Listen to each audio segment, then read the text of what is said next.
ಇದನ್ನ ಯಾಕೆ ಹೇಳ್ತಾ ಇದ್ದೀನಿ ಅಂದ್ರೆ ನಿಮ್ಮ ಇಲಾಖೆ, ನೀವು ನಡೆಸಿದ ಇಲಾಖೆ ಅಕ್ರಮದಲ್ಲಿ ಇವತ್ತು ಅಭ್ಯರ್ಥಿಗಳನ್ನ ಅಪಾಯಿಂಟ್ ಮಾಡ್ತಕ್ಕಂಥದ್ದು ಏನಿದೆ, ಸೆಕ್ರೆಟರಿ ಕಂಟಿನ್ಯೂಸ್ ಆಗಿ ಅವ್ರ ಪವರ್ನ ಓವರ್ ರೂಲ್ ಮಾಡ್ಕೊಂಡು ಕೆಪಿಎಸ್ಸಿಗೆ ಇರೋದನ್ನ ಇಷ್ಟ ಬಂದಂಗೆ ನಿಮ್ಗೆ ಲಿಸ್ಟ್ ಕಳಿಸ್ಕೊತಾರೆ.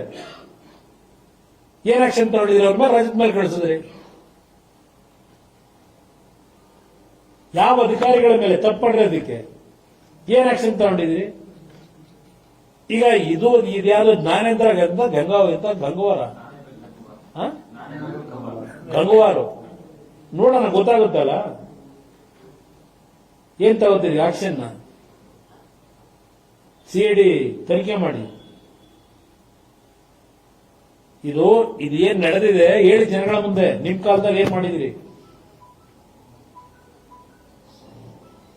ಅದರಿಂದ ನಾನೇ ಹರಿಶ್ಚಂದ್ರ ಇನ್ಯಾರಿಲ್ಲ, ಬಹಳ ಪರಿಶುದ್ಧವಾಗಿ ಆಡಳಿತ ನಡೆಸೋನು. ಇದೆಲ್ಲ ನಿಲ್ಲಿಸಿ, ಗೊತ್ತಿದೆ ನನಗೂ ಇದನ್ನ ಹೆಂಗ್ ಸರಿಪಡಿಸಬೇಕು. ನಾನು ಈ ನಾಡಿನ ಯಾವೊಂದು ನಿರುದ್ಯೋಗಿಗಳಿದ್ದೀರಿ,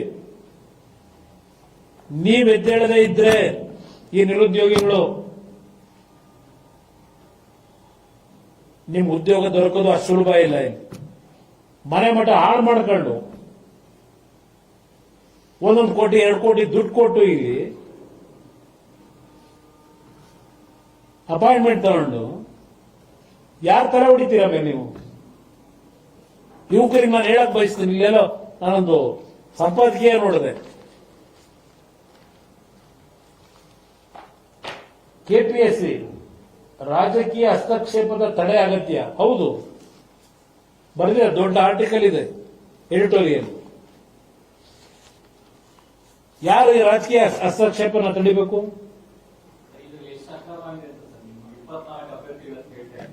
ಅದು ಅವರು ಖರ್ಗೆ ಅವ್ರು ಹೇಳ್ಬೇಕು. ಅವ್ರಿಗೆಲ್ಲ ಕ್ಯಾಲ್ಕುಲೇಷನ್ ಚೆನ್ನಾಗಿ ಮಾಡ್ತಾರೆ, ನಮ್ಗೆ ಚೆನ್ನಾಗಿ.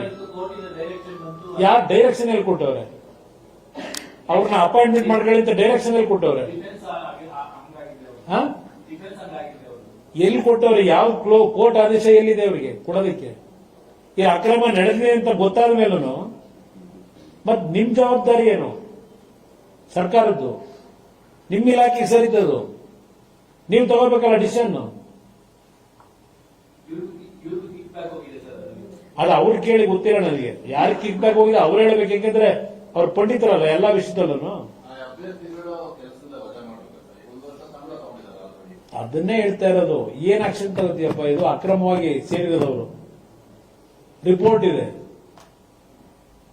ನಿಮ್ಮ OMR ಶೀಟ್ಗಳನ್ನ ಯಾವ ರೀತಿ ಮಿಸ್ಯೂಸ್ ಮಾಡ್ಕೊಂಡ್ರು ಇದೆಲ್ಲ ಡೀಟೇಲ್ ಕೊಟ್ಟವರಲ್ಲ.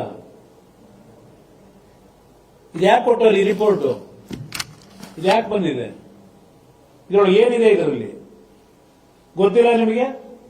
ಇದನ್ನ ಯಾಕಪ್ಪ ಚರ್ಚೆ ಮಾಡಲ್ಲ? ಮೊದಲು ಮೆಂಬರ್ಗಳನ್ನ ಮಾಡಬೇಕಾದ್ರೆ 360 ಡಿಗ್ರಿ ನಡೀತದಲ್ಲಿ ಡೆಲ್ಲಿನಲ್ಲಿ. ಯಾರು ಇಂಪಾರ್ಟೆಂಟ್ ಸೆನ್ಸಿಟಿವ್ ಪೋಸ್ಟ್ಗೆ ಅಪಾಯಿಂಟ್ ಮಾಡಬೇಕಾದ್ರೆ 360 ಡಿಗ್ರಿ ಎನ್ಕ್ವೈರಿ ಮಾಡ್ತಾರೆ.